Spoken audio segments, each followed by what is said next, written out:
بسم اللہ الرحمن الرحیم۔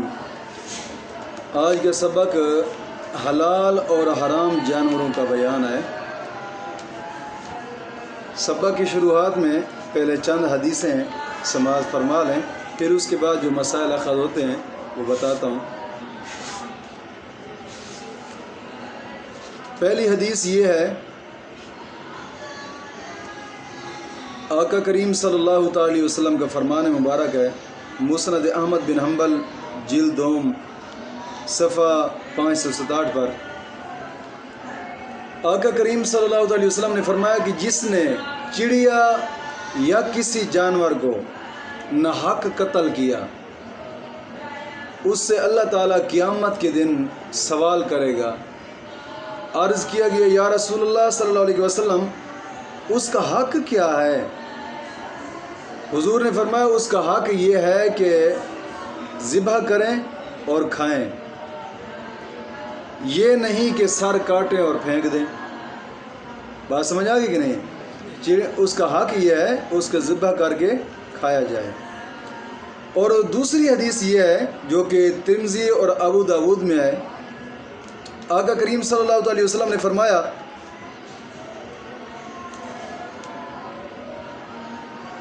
نبی اکرم صلی اللہ علیہ وسلم جب مدینہ شریف تشریف لائے نا، مدینہ شریف، اس زمانہ میں یہاں کے کچھ لوگ ایسے تھے جو کہ اونٹ کا کوہان کاٹ لیتے تھے یا زندہ دمبے کی چکی کاٹ لیتے تھے اور اسے کھا لیتے تھے۔ آقا کریم صلی اللہ علیہ وسلم نے فرمایا کہ زندہ جانور کا جو ٹکڑا کاٹ لیا جائے وہ مردار ہے، کھایا نہ جائے گا۔ وہ کیا کرتے تھے لوگ؟ اونٹ کی کوہان کاٹ لیتے تھے، اس کو بھون کر یا کھا لیتے تھے اور اونٹ ویسے رہ جاتا تھا، تکلیف ہوتی تھی، یا دمبا ہوتا تھا، دمبے کے ساتھ بھی ایسا کرتے تھے۔ آقا کریم صلی اللہ علیہ وسلم نے فرمایا کہ یہ زندہ جانور کا جو ٹکڑا الگ کر دیا جائے گا نا، یہ الگ کر دیا جائے تو یہ حرام ہے، کھایا نہ جائے گا۔ سمجھ آگے کہ نہیں آئی؟ اور تیسری حدیث اس بارے میں یہ ہے، آقا کریم صلی اللہ علیہ وسلم نے فرمایا، حضرت جابر اس حدیث کے راوی ہیں، آقا کریم صلی اللہ علیہ وسلم نے فرمایا کہ دریا کے جانور مچھلی کو اللہ رب العزت نے حلال فرمایا ہے۔ حدیث نمبر 3 یہ ہے کہ جو بخاری اور مسلم شریف میں متفقن علیہ حدیث ہے، حضرت ابو قتادہ رضی اللہ تعالیٰ عنہ اس حدیث کے راوی ہیں، آقا کریم صلی اللہ علیہ وسلم حضور نے فرمایا کہ گور خر یہ ایک جانور ہوتا ہے، اس کے بارے میں حضور نے فرمایا کہ یہ حلال ہے۔ اور بخاری اور مسلم شریف میں ایک اور حدیث ہے متفقن علیہ، نبی اکرم صلی اللہ علیہ وسلم، مرز زہران یہ ایک جگہ کا نام ہے جو کہ مکہ مکرمہ کے قریب یہ ایک جگہ ہے۔ آقا کریم صلی اللہ علیہ وسلم کے پیارے صحابہ نے وہاں پر خرگوش کو بھگا کر اس کو پکڑا، خرگوش کو بھگا کر اس کو پکڑا۔ حضرت ابو طلحہ رضی اللہ تعالیٰ عنہ کے پاس لایا گیا، انہوں نے اسے ذبح کیا اور اس کی پٹھ اور رانیں آقا کریم صلی اللہ علیہ وسلم کی خدمت میں بھیجیں تو حضور نے اسے قبول فرمائی اور تناول فرمایا۔ معلوم ہوتا ہے خرگوش حلال ہے۔ سمجھ آگے کہ نہیں آیا؟ صحیحین میں حضرت ابو موسیٰ اشعری رضی اللہ تعالی عنہ سے روایت ہے، آقا کریم صلی اللہ علیہ وسلم نے مرغی کے گوشت کو تناول فرمایا۔ مرغی کا گوشت کھاتے ہوئے صحابہ کرام نے حضور کو دیکھا ہے۔ اور ایک حدیث پاک میں آتا ہے، یہ بھی حدیث صحیحین میں ہے، آقا کریم صلی اللہ علیہ وسلم کے ساتھ غزوات میں تھے، صحابہ کہتے ہیں ہم غزوات میں تھے، آقا کریم صلی اللہ علیہ وسلم کی موجودگی میں ٹڈی کھاتے تھے۔ یہ ٹڈی ایک جانور ہوتا ہے جو بغیر ذبح کے حلال ہے۔ اور صحیحین میں حضرت جابر رضی اللہ تعالیٰ عنہ سے روایت ہے، آپ فرماتے ہیں کہ جیش الخبت یہ ایک جگہ کا نام ہے، اور جب یہاں لشکر پہنچا نا تو اس حضور کے صحابہ کا جو لشکر تھا، اس لشکر کے امیر حضرت عبیدہ بن جراح تھے۔ آپ فرماتے ہیں کہ سامان کی کمی پڑ گئی، توشے کی کمی پڑ گئی، بھوک بڑی لگتی تھی، یہاں تک یہ بھی ہوتا تھا کہ ایک وقت ایسا آیا کہ ایک ایک کھجور ملتی اور اس سے چوس لیتے تھے صحابہ، چوس کر اس کے بعد پانی پی لیتے تھے، اور پھر چوس کر تھوڑا سا رکھ لیتے تھے، پانی پی لیتے تھے، گزارا کرتے، اور پھر بھوک لگتی تھی، پھر اسی کھجور کو چوستے اور پھر پانی پی لیتے تھے۔ یہاں اس طریقے پر صحابہ کرام نے گزر اوقات کیا اور دین کی خاطر جہاد کرتے رہے۔ بات سمجھ آ گئی کہ نہیں ہے؟ یہ حدیث پاک بخاری شریف میں ہے، اور یہاں سے ان لوگوں کو اور ان مولویوں کو بھی سبق لینا چاہیے کہ صحابہ کرام ایک کھجور کھا کر دین کا کام کرتے اور دین کے لیے جہاد کرتے رہے، اور یہ 7 اور 8 کھانے جناب جی اپنے سامنے رکھ کر بھی دین کا کام نہ کریں تو ان کو ڈوب کر مر جانا چاہیے۔ بات سمجھ آ گئی کہ نہیں ہے؟ لازمی نہیں ہے کہ بلڈنگیں بہت بڑی بڑی ہوں تو دین کا کام ہوتا ہے، دین کا کام ایسے بھی ہو سکتا ہے جیسے ہم کام کر، ہماری کون سی اپنی بلڈنگ ہے یار؟ یہاں جو یہ مدرسے کے اتنے جو طلباء پڑھ رہے ہیں، ہاں یہاں کون سی بلڈنگ ہے کہ دین کا کام جناب جی بلڈنگ کے سوا نہیں ہو سکتا؟ بات نہیں سمجھ آئی؟ تو دین کا کام صحابہ کرام نے ایسے کیا ہے کہ پورے دن میں ایک ایک کھجور پر گزر اوقات کیا۔ اور حضرت جابر رضی اللہ تعالیٰ عنہ آپ فرماتے ہیں کہ ہمیں سخت بھوک لگتی تھی، ایک مرتبہ ایسا ہوا کہ اتنی بھوک لگی نا کہ کھجوریں بھی ختم ہو گئی، جن کھجوروں کو چوستے تھے ہم، تو ہم دریا کے قریب سے گزرنے لگے تو دریا نے ایک مچھلی کو پھینکا باہر۔ جب وہ مچھلی آئی آپ فرماتے اس جیسی مچھلی ہم نے کبھی نہیں دیکھی، اس مچھلی کا نام امبر تھا، ہم نے آدھے مہینے تک اس مچھلی کو ہم آدھے مہینے تک کھاتے رہے، اتنی بڑی مچھلی تھی،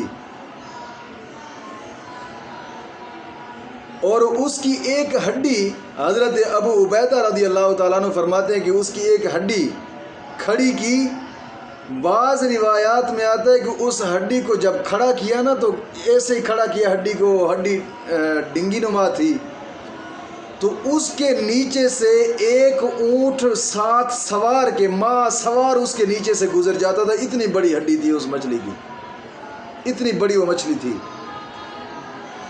بات سمجھ آ گئی کہ نہیں؟ آقا کریم صلی اللہ علیہ وسلم سے واپس آ کر ذکر کیا تو حضور نے فرمایا کھاؤ، اللہ رب العزت نے تمہارے لیے یہ رزق بھیجا ہے، اور تمہارے پاس ہو تو ہمیں بھی کھلاؤ۔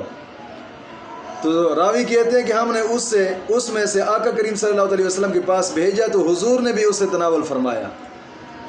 بات سمجھ آ گئی؟ ایک مچھلی اور پورے مہینہ صحابہ کرام کھاتے رہے، آدھا مہینہ تک صحابہ کرام کھاتے رہے۔ اس حدیث سے 2 سبق ملتے ہیں، ایک یہ کہ پہلے اس مچھلی سے پہلے کہ ایک کھجور سے پورا دن گزار لیتے تھے، لیکن دین کا کام کرنا نہیں چھوڑا۔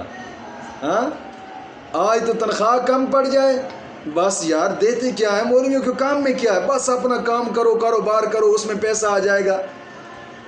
ایمان کمزور ہو چکا ہے، اور خصوصاً میں نے کئی مولوی ایسے دیکھیں گے یار کہتے ہیں 10-10 ہزار 15-15 ہزار ہوتا ہے، گزر اوقات نہیں چلتا۔ یار گزر اوقات تو ہمارا بھی تو چل رہا ہے، ہیں؟ کیا تنخواہ ہے ہماری؟ گزر اوقات نہیں چل رہا۔ جس رب نے پیدا کیا ظاہری بات ہے اس نے 2 ٹائم کا کھانا تو دینا ہے۔ یار 10-10 15-15 ہزار پر ہمارا گزر اوقات نہیں ہوتا، لہٰذا ہم جا رہے ہیں دنیا کی طرف، کوئی کاروبار کریں یا کوئی نوکری کر لیں گے۔ ہاں اور کئی پھر ہم نے ایسے دیکھے ہیں کہ جو ہمارے پاس بھی آ کر بیٹھتے ہیں، میں ان کا نام نہیں لیتا، کہتے ہیں یار خالص دین پڑھیں گے تو گزر اوقات کیسے، وہ دوسری سنتیں حاصل کر لو بادشاہ، کبھی نہ کبھی ان میں تو لگ جائیں گے، حکومت میں لگ جائیں گے، یہ تنخواہ تھوڑی ہوتی ہے، اس سے تو گزر اوقات نہیں ہوگا، کیا کریں گے گزارا کر کے؟ ڈوب کے مر جانا چاہیے. کیا ان کا ذہن بھی رب تعالیٰ کی بارگاہ میں اپنے رب پر بھی بھروسہ نہیں رہا ان کا؟ صحابہ کرام ایک کھجور پر پورا دن گزارا کر لیتے تھے اور تمہاری 2 روٹیوں پر پورا دن گزارا نہیں ہوتا. اور دوسرا سبق اس حدیث سے یہ ملتا ہے کہ صحابہ کرام آدھا مہینہ ایک مچھلی کو کھاتے رہے. ہاں یہ تو رات کا کھانا صبح کھانے کو تیار نہیں ہے. کیوں بھائی؟ باسی ہو چکا ہے جناب. صحابہ کرام کی زندگی کو نہیں دیکھا.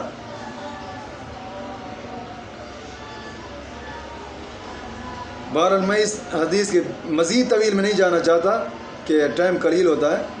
آگے دیکھیں، آگے والی حدیث صحیح بخاری اور مسلم میں ہے. ام شریک رضی اللہ تعالی عنہا اس حدیث کی راوی ہیں کہ رسول اللہ صلی اللہ علیہ وسلم نے چھپکلی اور گرگٹ کے قتل کا حکم دیا ہے. حضور نے فرمایا ابراہیم علیہ السلام کے لیے کافروں نے جو آگ جلائی تھی اس سے یہ پھونکتا تھا،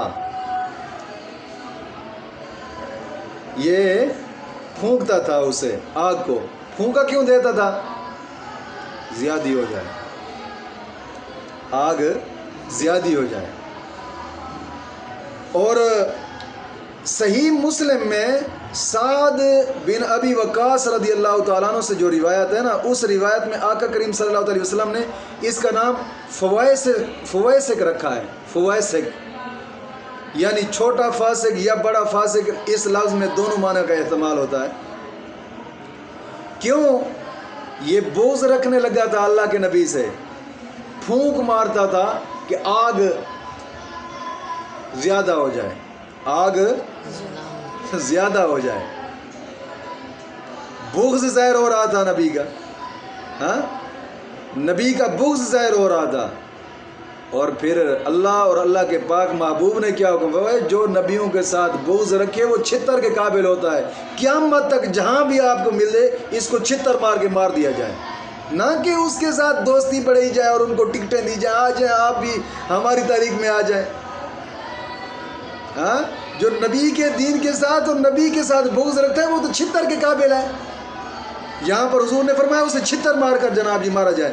ایک حدیث پاک میں آتے صحیح مسلم میں حضرت ابو ہریرہ رضی اللہ تعالیٰ عنہ سے حدیث کے راوی ہیں، رسول اللہ صلی اللہ علیہ وسلم نے فرمایا کہ جو چھپکلی کو یا گرگٹ کو پہلی ضرب سے مارے اس کے لیے اللہ تعالیٰ 100 نیکیاں عطا فرماتا ہے. ایک ضرب سے مارنے پر 100 نیکیاں، دوسری ضرب پہ مارے گا تو اس سے کم، تیسری ضرب پہ مارے گا تو اس سے کم ہے. 100 نیکیاں. ایک چھتر مارے، ایک چھتر سے وہ مر جائے تو 100 نیکیاں ملتی ہیں. کیوں؟ کیونکہ اس نے نبی کے ساتھ بغض رکھا تھا، نبی کے دین کے ساتھ ہی بغض رکھا تھا. حضرت ابراہیم علیہ السلام دین کی تبلیغی کرتے تھے نا. اور کیا کرتے تھے؟ حق سچ بولتے تھے. فرعون اور جابروں کے سامنے کلمہ حق بولا. جس نے ان کی مخالفت چلائی، مولا کریم اور اس کے پاک محبوب نے حکم دے دیا ہے کہ اس کو چھتر مارو. سمجھ آ گئی کہ نہیں آئی؟ اور ایک چھتر سے مارو گے تو 100 نیکیاں عطا ملیں گی، 100 نیکیاں ملیں گی. وہ تو چھتر کے قابل ہے جو دین حق اور نبی کریم صلی اللہ علیہ وسلم اور کسی نبی کی مخالفت میں آتا ہے، وہ چھتر کے قابل ہے، نہ کہ جناب جی دوستی بڑھانے کے قابل اور اس کو ٹکٹیں دی جا جی آپ بھی ہماری تاریخ میں آ جائیں. اس حدیث سے ان لوگوں کو سبق سیکھنا چاہیے. سمجھ آ گیا کہ نہیں آیا؟ ہاں. اور ایک حدیث پاک میں آتا ہے ترمذی میں، حضرت عبداللہ بن عمر رضی اللہ تعالیٰ عنہ اس حدیث کے راوی ہیں. رسول اللہ صلی اللہ علیہ وسلم نے جلالہ اس کا دودھ پینے سے منع فرمایا. یہ کون سا جانور ہوتا ہے؟ یہ وہ جانور ہوتا ہے کہ جو پیشاب پیتا ہے، گندگی کھانے والا ہوتا ہے یا پیشاب پیتا ہے، یہ وہ جانور ہوتا ہے. سمجھ آگے کہ نہیں ہے؟ گندگی کھاتا ہے، اس کا دودھ پینے سے منع فرمایا حضور نے. اور ایک حدیث پاک میں آتا ہے، حضرت یہ حدیث ابو داود میں ہے، آقا کریم صلی اللہ علیہ وسلم نے گوہ کا گوشت کھانے سے منع فرمایا. سمجھ آگے کہ نہیں آئی؟ اور ابو داود اور ترمذی نے حضرت جابر رضی اللہ تعالیٰ عنہ سے ایک روایت نقل کی ہے کہ رسول اللہ صلی اللہ علیہ وسلم نے بلی کھانے سے منع فرمایا ہے. سمجھ آگے کہ نہیں آئی؟ اور ایک ابن ماجہ میں روایت آتی ہے آقا کریم صلی اللہ علیہ وسلم نے فرمایا کہ ہمارے لیے 2 مرے ہوئے جانور اور 2 خون حلال ہیں. 2 مرے ہوئے جانور، 2 مردے کون سے؟ ایک مچھلی اور ایک ٹڈی. اور 2 خون کون سے؟ کلیجی اور تلی کے اندر جو خون ہوتا ہے. سمجھ آ گئی؟ یہ رب تعالیٰ نے حلال قرار دیا ہے. اور ابو داود میں اور ترمذی شریف میں حضرت جابر رضی اللہ تعالیٰ عنہ سے ایک روایت ہے، رسول اللہ صلی اللہ علیہ وسلم نے فرمایا کہ دریا نے جس مچھلی کو پھینک دیا ہو اور وہاں سے پانی جاتا رہا ہو تو اسے کھاؤ، اور جو پانی میں مر کر تیر جائے اس سے نہ کھاؤ. سمجھ آگے کہ نہیں آئی؟ اور ایک روایت میں آتا ہے جو ابو داود کی روایت ہے، آقا کریم صلی اللہ علیہ وسلم نے فرمایا کہ مرغ کو برا نہ کہو، مرغ کو برا نہ کہو کیونکہ وہ نماز کے لیے اذان کہتا ہے. اور ایک روایت میں آتا ہے کہ وہ نماز کے لیے جگاتا ہے. وہ کون سا مرغ ہے؟ دیسی، بریلر نہیں. سمجھ آئے کہ مت کوئی کہے کہ جناب جی چیز تھی تو بریلر کے خلاف بولتے ہیں اور پھر حدیث کی آ گئی. یہاں حدیث میں دیسی کے بارے میں کہا گیا ہے کہ وہ دیسی اذان دیتا ہے، آدھ رات کو اٹھ کر جناب جی اذان. بریلر تو نامراد ایک دن نو اذان نہیں دینا، چٹے دن نو اذان نہیں دینا تو رات نو اذان کجا رہ گئی. ہاں. اور ایک روایت میں آتا ہے کہ یہ جب اذان دیتا ہے تو رب کے رحمت کے فرشتوں کو زمین پر اترتے ہوئے دیکھ کر اذان دیتا ہے، لوگوں کو جگاتا ہے، اٹھو رب کی رحمت کو تلاش کرو. سمجھ آگے کہ نہیں آئی؟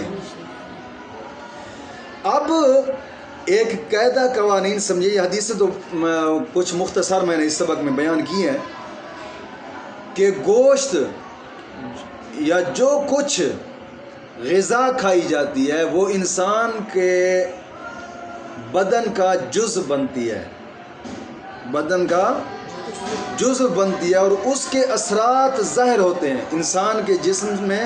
وہ انسان کے بدن کا جزء بنتی ہے اور اس کے اثرات ظاہر ہوتے ہیں. اس لیے بعض جانور ایسے ہوتے ہیں کہ ان میں بری عادتیں ہوتی ہیں. بات سمجھ آ گئی کہ نہیں آئی؟ بری عادتیں ہوتی ہیں، اور ان جانوروں کے کھانے میں یہ اندیشہ ہوتا ہے کہ انسان کے اندر بھی وہ بری صفتیں پیدا ہو جائیں گی. بات سمجھ آ گئی کہ نہیں آئی؟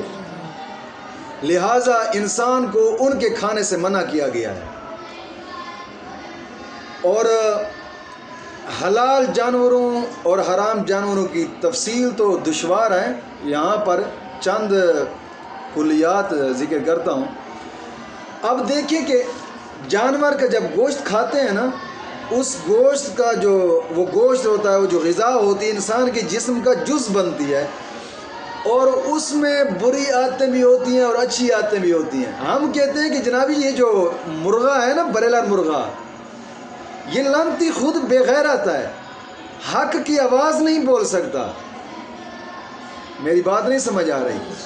یہ لانتی بانگ دیتا ہے، نہیں دے سکتا اذان، حق کی آواز بھی نہیں بلند کر سکتا یہ.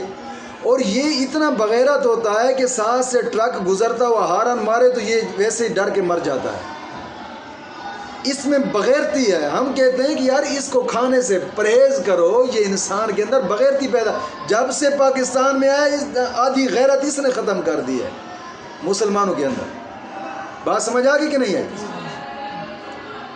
اور اسی سے کئی بیماریاں پیدا ہوتی ہیں. یرکان کی بیماری اسی سے پیدا ہوتی ہے، دل کی بیماری اسی سے پیدا ہوتی ہے، جناب جی وہ شوگر اسی سے پیدا ہوتی ہے، دل کی ٹوٹل بیماریاں اسی سے پیدا ہوتی ہیں. بات سمجھ آ گئی کہ نہیں ہے؟ ہاں، وہ جانور، وہ اس حلال جانور کا گوشت کھایا جائے کہ جو غیرت مند ہے. سمجھ آ گئی کہ نہیں آیا؟ اب یہاں پر مسئلہ ہے. مسئلہ نمبر 1 یہ ہے کہ وہ جانور جو نوکیلے دانتوں والے ہیں، نوکیلے دانتوں والے جانور جو اپنے جناب جی کیلے سے شکار کرتا ہو تو یہ حرام ہے، جیسے گیدڑ، شیر، سمجھ آ گئی کہ نہیں آیا، لومڑی، بجو، کتا وغیرہ، سمجھ آ گئی کہ نہیں آیا، ان سب میں کیلے ہوتے ہیں اور یہ شکار بھی کرتے ہیں۔ اور اونٹ جو ہوتا ہے نا، اونٹ کا بھی کیلا ہوتا ہے مگر وہ شکار نہیں کرتا، لہٰذا اس لیے اونٹ ان میں داخل نہیں ہے، سمجھ آ گئی کہ نہیں، یہ شکار کرتے ہیں، اونٹ شکار نہیں کرتا اگرچہ اس کا کیلا ہوتا ہے، لیکن وہ اونٹ ان میں شامل نہیں ہے۔ مسئلہ نمبر 2 یہ ہے کہ پنجہ والا پرندہ جو پنجہ سے شکار کرتا ہے یہ حرام ہے، جیسے شکرا، باز، بحری چیل اور حشرات الارض، یہ بھی سب حرام ہے۔ حشرات الارض کون کون سے ہیں؟ جیسے چوہا، چھپکلی، گرگٹ، گھونس، سانپ، بچھو اور بیر جسے بھیڑ کہا جاتا ہے، مچھلی، پسو، کھٹمل، مکھی، سمجھ آ گئی کہ نہیں، مینڈک وغیرہ، یہ حشرات الارض میں آ جاتے ہیں، یہ تو یہ بھی حرام ہے۔ اب یہاں پر میں ایک بات بتاتا چلوں، بعض لوگ کہتے ہیں یار وہ فلاں پرندہ ہے نا، اس کی نیلی چونچ ہے تو وہ حلال ہے، جس کی پیلی چونچ ہے وہ حرام ہے، اس طرح کا ایک بعض لوگ بات کر رہے ہوتے ہیں۔ یہ بات نہیں ہے کہ جس کی چونچ ویسی ہو تو وہ حلال ہے، اس طرح کی چونچ ہے تو وہ حرام ہے نا۔ اصل دیکھا یہ جاتا ہے، قاعدہ کلیہ یہ ہے کہ جو جانور پنجے میں شکار کو پھنسا کر کھاتا ہے وہ حرام ہے، جو چونچ سے کھاتا ہے وہ حلال ہے، جو رزق پنجے میں پھنسا کر کھاتا ہے وہ حرام ہے، جو چونچ سے کھاتا ہے وہ حلال ہے، یہ قاعدہ کلیہ ہے، سمجھ آ گئی کہ نہیں، نہ کہ وہ قاعدہ کلیہ کہ جس کی چونچ پیلی ہو تو وہ حلال ہے، جس کی چونچ نیلی ہو تو وہ حرام ہے، یہ اپنی بنی ہوئی باتیں ہیں۔ مسئلہ نمبر 3 یہ ہے کہ گھریلو گدھا اور خچر یہ حرام ہے، سمجھ آ گئی کہ نہیں آیا، اور گھوڑا یہ بھی حقیقتاً حلال ہے مگر اعلی جہاد ہے، اس لیے اس کو کھانے سے منع فرمایا گیا ہے، سمجھ آ گیا، جس طرح انسان ہے، انسان بھی حقیقت میں پاک ہے لیکن اشرف المخلوق ہونے کی وجہ سے اس کی عزت زیادہ تھی، اس لیے اس کو کھانے سے منع فرمایا گیا، سمجھ آ گیا کہ نہیں آیا۔ مسئلہ نمبر 4 یہ ہے کہ کچھوا خشکی کا ہو یا پھر پانی کا ہو دونوں حرام ہے، اور کوا جو مردار کھاتا ہے یہ بھی حرام ہوتا ہے، سمجھ آ گیا کہ نہیں آیا۔ اور مسئلہ نمبر 5 اس سبق کا یہ ہے کہ پانی کے جانوروں میں سے صرف اور صرف مچھلی حلال ہے، بس پانی کے جانوروں میں سے صرف اور صرف مچھلی حلال ہے، جو مچھلی پانی میں مر کر تیر گئی، جو بغیر مارے اپنے آپ مر کر پانی کی سطح پر الٹ گئی ہو وہ حرام ہے، مچھلی کو مارا اور وہ مر کر الٹی اور تیرنے لگی یہ حرام نہیں ہے، سمجھ آگے کہ نہیں ہے۔ ٹڈی بھی حلال ہے، مچھلی اور ٹڈی یہ دونوں بغیر ذبح کے حلال ہیں، حدیث پاک میں اس کے بارے میں آیا ہے، حدیث پاک میں آیا ہے کہ 2 مردے حلال ہیں، یعنی مچھلی اور ٹڈی، سمجھ آگے کہ نہیں آیا۔ مسئلہ نمبر 6 یہ ہے کہ پانی کی گرمی یا پانی کی سردی سے مچھلی مر گئی، یا مچھلی کو ڈورے میں باندھ کر پانی میں ڈال دیا اور مر گئی، یا جال میں پھنس کر مر گئی، یا پانی میں کوئی ایسی چیز ڈال دی کہ جس سے مچھلیاں مر گئیں، یہ معلوم ہے کہ اس چیز سے کے ڈالنے سے جناب جی یہ مری ہیں، یا کھڑے پانی گھڑے میں ڈال دیا مر گئی، یا گڑھے میں جناب جی مچھلی کو پکڑ کر ڈال دیا مر گئی، اس میں پانی تھوڑا تھا، یا جگہ کی تنگی کی وجہ سے مچھلی مر گئی، تو ان سب صورتوں میں وہ مری ہوئی مچھلی حلال ہے، سمجھ آ گئی کہ نہیں آئی۔ اور مسئلہ نمبر 7 یہ ہے کہ چھینگے کے متعلق، چھینگا جو ہے نا، چھینگا مچھلی، اس کے متعلق علماء کا اختلاف ہے یہ مچھلی ہے یا نہیں ہے. اسی بنا پر اس کی حلت یعنی حلال ہونا یا حرام ہونا بھی اس میں اختلاف ہے. بظاہر اس کی صورت جو ہے نا وہ مچھلی کی نہیں ہوتی، یہ ایک قسم کا کیڑا ہوتا ہے، لہٰذا اس سے بچنا بہتر ہے. کافی سارے علماء کرام نے اس کو کھانے سے بھی منع فرمایا ہے. چھینگا مچھلی یہ میں نے فیصل آباد کے بازار میں اس کو بکتے ہوئے دیکھا ہے. یہ بالکل چھوٹی سی ہے اور کیڑے نما ہوتی ہے. میں نے جانچ پڑتال کر کے اس کو دیکھا ہے، اس کی شکل بھی مچھلی سے نہیں ملتی. یہ چھینگا مچھلی جسے کہا جاتا ہے، بڑی مہنگی داموں بکتی ہے بازار میں. سمجھ آ گئی کہ نہیں ہے؟ اس کو کھانے سے پرہیز کیا جائے. اگرچہ یہ گرم بہت زیادہ ہوتی ہے اور حکمت میں یہ کام آتی ہے. یہ ایک طرح کا کیڑا ہوتا ہے اور میں نے بکتے ہوئے وہاں پر دیکھا تو بڑا حیران ہوا کہ یار کمال ہے. ہمارے جناب جی وہاں ڈیرہ اسماعیل خان کے لوگ جو دیہات میں رہنے والے لوگ ہوتے ہیں اس کو دیکھے تو وہ چھتر سے مار دیتے ہیں. کیوں بھئی یار یہ پانی میں کیڑا ہے. اور یہاں بکتی ہوئے میں نے دیکھی، میں بڑا حیران ہوا. بات سمجھ آ گئی کہ نہیں آئی؟ تو اس سے پرہیز کیا جائے. اس کو چھینگا مچھلی کہتے ہیں. اس سے پرہیز کیا جائے جتنا ہو سکتا ہے. مسئلہ نمبر 8 یہ ہے کہ چھوٹی مچھلیاں جو ہوتی ہیں نا بغیر شکم چاک کیے ان کو بھون کر کھایا جائے تب بھی جائز ہے، حلال ہے. مسئلہ نمبر 9 یہ ہے کہ مچھلی کا پیٹ چاک کیا. اب توجہ کرنا، مچھلی کا پیٹ چاک کیا ہے، اس میں سے ایک موتی نکلا. پیٹ چاک کیا، اس سے ایک موتی نکلا. اگر یہ موتی سیپ کے اندر ہے، سیپ کہتے ہیں چمکیلے مختلف وضع کے خانے ہوتے ہیں مچھلی کے اندر. سمجھ آ گئی کہ نہیں آئی؟ اگر یہ ان خانوں کے اندر سیپ کے اندر ہے تو مچھلی والا ہی اس موتی کا مالک ہے. شکاری نے مچھلی وہ بیچ ڈالی تو جس نے یہ خریدی ہے مچھلی کو پھر وہی اسی کا مالک ہے. اگر وہ موتی سیپ کے اندر نہیں ہے، سمجھ آ گئی، سیپ کے اندر نہیں ہے بلکہ باہر ہے، تو پھر یہ جو خریدنے والا ہے نا یہ اس موتی کا مالک نہیں ہے بلکہ یہ موتی اس شکاری کو ہی واپس کر دے. یہ لقطہ ہے. سمجھ آ گئی کہ نہیں آئی؟ لقطہ جو چیز کسی کی گری پڑی ہو، کسی کو مل جائے. سمجھ آ گئی کہ نہیں؟ اور مچھلی کے شکم کے اندر اگر انگوٹھی یا روپیہ یا اشرفی یا کوئی زیور ملا ہے تو یہ بھی لقطہ ہے. اگر یہ شخص خود محتاج اور فقیر ہے تو اپنے صرف میں لا سکتا ہے. اگر خود محتاج اور فقیر نہیں ہے تو پھر اس کو صدقہ کرے گا. صدقہ اس وقت کرے گا پہلے اس کی تشہیر کرے گا، لوگوں سے پوچھے گا بھئی یار کسی کی یہ چیز گم تو نہیں ہوئی. جب کہیں سے نہ ملے، کہیں سے بھی اس کا کوئی پتہ بھی نہ چلے، کوئی بتائے بھی نہیں، تو پھر اس شخص کے لیے حکم یہ ہے کہ یہ اس کو صدقہ کر دے. سمجھ آ گئی کہ نہیں آئی؟ اور یہی چیز لقطہ کا حکم ہوتا ہے کہ اگر گری پڑی چیز کسی کو ملے تو پہلے پتہ کر لینا چاہیے.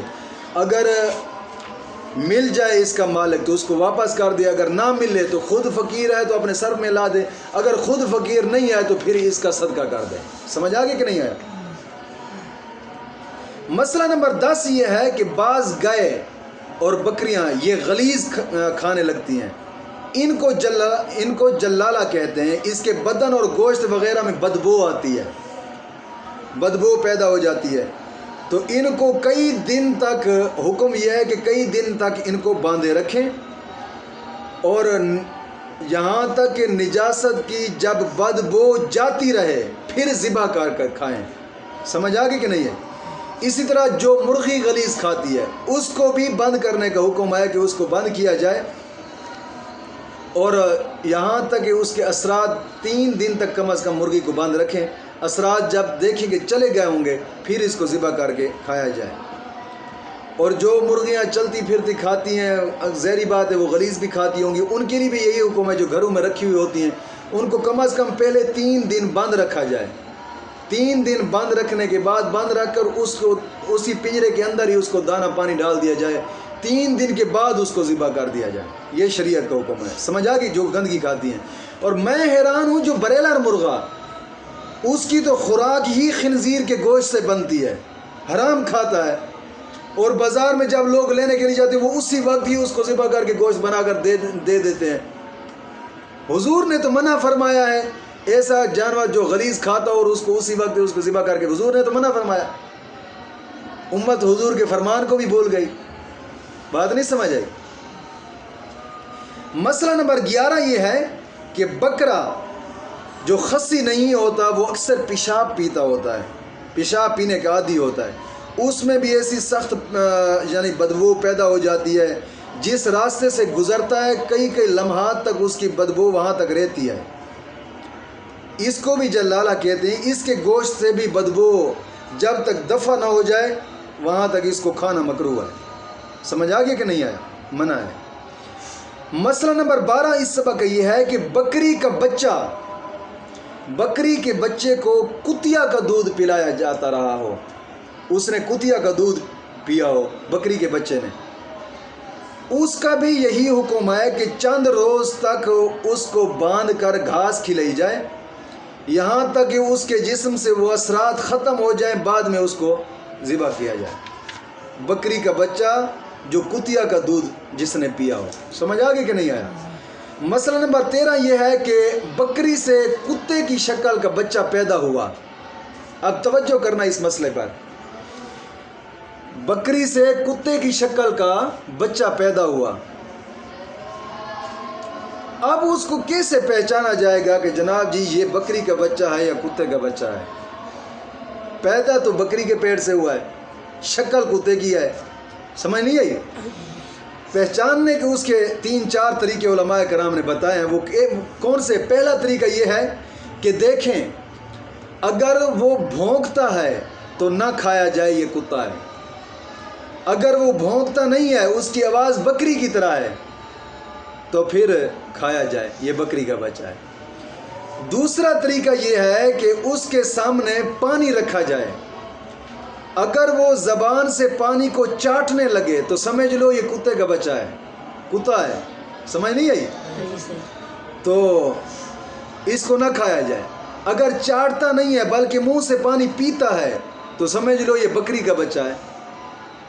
تیسرا طریقہ یہ ہے کہ اس کے سامنے گوشت بھی رکھا جائے اور گھاس بھی رکھا جائے۔ سمجھ نہیں آئی؟ اس کے سامنے گوشت بھی رکھا جائے اور گھاس بھی رکھا جائے۔ اگر وہ گھاس کھائے تو بکری کا بچہ ہے، گوشت کھائے تو کتا ہے۔ اگر وہ دونوں کو کھاتا ہے، گوشت کو بھی کھاتا ہے گھاس کو بھی کھاتا ہے، تو پھر جناب جی ذبح کر کے دیکھیں کہ اس کے پیٹ میں معدہ ہے۔ اگر معدہ ہے تو اس کو کھا سکتے ہیں، اگر معدہ نہیں ہے تو اس کا کھانا حرام ہے۔ اگر معدہ ہے ان سب صورتوں میں، یعنی کہ اگر وہ یہ جو سب صورتیں بتائی گئی ہیں، پہلی صورت یہ تھی کہ وہ بھونکتا ہے یا نہیں بھونکتا، اگر بھونکتا ہے تو وہ کتا ہے، اگر نہیں بھونکتا تو وہ بکری کی آواز دیتا ہے تو بکری کا بچہ ہے۔ اگر وہ دونوں آوازیں دیتا ہے، کبھی بھونکتا ہے کبھی بکری کی آواز دیتا ہے۔ دوسرا طریقہ اس کو جناب جی یہ تھا کہ اس کے سامنے پانی رکھا جائے، اگر وہ زبان سے چاٹتا ہے یا منہ سے پیتا ہے۔ اگر وہ دونوں طریقے اختیار کرتا ہے، کبھی زبان سے چاٹتا ہے کبھی منہ سے پینے لگتا ہے۔ تیسرا طریقہ اس کو یہ ہے کہ سامنے گھاس اور گوشت رکھا جائے، گوشت کو کھاتا ہے تو کتے کا بچہ ہے، اگر گھاس کھاتا ہے تو بکری کا بچہ ہے۔ اگر دونوں کھاتا ہے، گھاس بھی کھاتا ہے گوشت بھی کھاتا ہے، تو پھر اس کو پہچاننے کا طریقہ کار یہ ہے کہ اس کو ذبح کر دیا جائے۔ اس میں دیکھیں گے معدہ ہے تو کھایا جائے گا، کھا سکتے ہیں، معدہ نہیں ہے تو نہیں کھایا جائے گا۔ جہاں معدہ ہے تو کھایا جائے گا، تو اس وقت حکم یہ ہے کہ اس کا سر کاٹ کر پھینک دیا جائے، بقایا جو اس کا جسم ہے وہ کھایا جائے گا۔ سمجھ آ گئی کہ نہیں ہے؟ مسئلہ نمبر 14 یہ ہے کہ جانور کو ذبح کیا، وہ اٹھ کر بھاگا اور پانی میں گر کر مر گیا یا اونچی جگہ سے گر کر مر گیا، اس کے کھانے میں کوئی حرج نہیں ہے، کیونکہ اس کی موت ذبح سے واقع ہوئی ہے۔ سمجھ آ گئی کہ نہیں ہے؟ نہ کہ پانی میں گر کر یا اونچی جگہ سے گر کر۔ مسئلہ نمبر 15 یہ ہے کہ زندہ جانور سے اگر کوئی ٹکڑا کاٹ کر جدا کر لیا، دمبا کی چکی کاٹ لی یا اونٹ کا کوہان کاٹ کر کسی جانور کا تو جدا کر لیا، یا پیٹ پھاڑ کر اس کی کلیجی نکال لی، تو یہ ٹکڑا حرام ہے۔ جدا کر لینے کا مطلب یہ ہے کہ گوشت سے ہی جدا ہو جائیں۔ اگر ہاں گوشت کے ساتھ لٹکے ہوئے ہیں، جب تک وہ گوشت کے ساتھ لٹکے ہوئے ہیں اس وقت تک وہ حرام نہیں ہے بلکہ حلال ہے۔ جانور کو جب ذبح کیا جائے گا تو وہ بھی کھایا جائے گا۔ سمجھ آگے کہ نہیں آیا؟ مسئلہ نمبر 16 یہ ہے کہ جانور کو ذبح کر لیا مگر ابھی اس میں سے حیات باقی ہے اور اس کا کوئی ٹکڑا کاٹ لیا تو یہ حرام نہیں ہے، کیونکہ ذبح کے بعد ہی کاٹا ہے۔ سمجھ آگے کہ نہیں ہے؟ یہ اور بات ہے کہ جب تک اس میں حیات باقی ہے اس کو کاٹا نہ جائے، اس کا چمڑا نہ اتارا جائے، کہ یہ جانور کو تکلیف دینے والی بات ہے۔ مسئلہ نمبر 17 یہ ہے اس سبق کا کہ شکار پر تیر چلایا، اس کا کوئی ٹکڑا کٹ کر جدا ہو گیا، اگر وہ ٹکڑا ایسا ہے کہ بغیر اس کے جانور زندہ رہ سکتا ہے تو اس ٹکڑے کا کھانا حرام ہے۔ اگر اس عضو کے ٹکڑے کے جو جدا ہوا ہے اس کے بغیر جانور زندہ نہیں رہ سکتا، سر جدا ہو گیا ہے، تو پھر اب اس کا سر بھی کھایا جائے گا، اس کا جسم یعنی گوشت بھی کھایا جائے گا۔ مسئلہ نمبر 18 اس سبق کا یہ ہے کہ زندہ مچھلی میں سے ایک ٹکڑا کاٹ لیا، یہ حلال ہے۔ سمجھ آگی کہ نہیں ہے؟ کیونکہ اس کاٹنے سے اگر مچھلی پانی میں مر گئی تو وہ بھی مچھلی بھی حلال ہے۔ مسئلہ نمبر 19 اس سبق کا یہ ہے کہ کسی نے دوسرے سے اپنے جانور کے متعلق کہا کہ جناب جی اس کو ذبح کر دو، اس نے اس وقت ذبح نہیں کیا، مالک نے اس جانور کو کسی اور کے ہاتھ پر بیچ ڈالا، اب اس نے اس جانور کو ذبح کر دیا تو اب اس کو تاوان دینا ہوگا، وہ اس کا تاوان دے گا۔ جس نے اسے ذبح کرنے کو کہا تھا تاوان کی رقم اس سے واپس نہیں لے سکتا۔ ذبح کرنے والے کو بیع کا علم ہو یا نہ ہو، دونوں صورتوں کا ایک ہی حکم ہے۔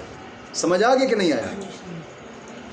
مسئلہ نمبر 20 یہ ہے اس سبق کا کہ جن جانوروں کا گوشت نہیں کھایا جاتا وہ جانور ذبح شرعی سے ان کا گوشت اور چربی اور چمڑا پاک ہو جاتا ہے، مگر خنزیر اس کا ہر جزو نجس ہوتا ہے، اس کا ہر جزو نجس ہوتا ہے۔ کیوں؟ علماء فرماتے ہیں اس کو نجس قرار دینے کی سب سے بڑی وجہ یہ ہے کہ یہ لعنتی بغیرت ہوتا ہے۔ بغیرت کیوں ہوتا ہے؟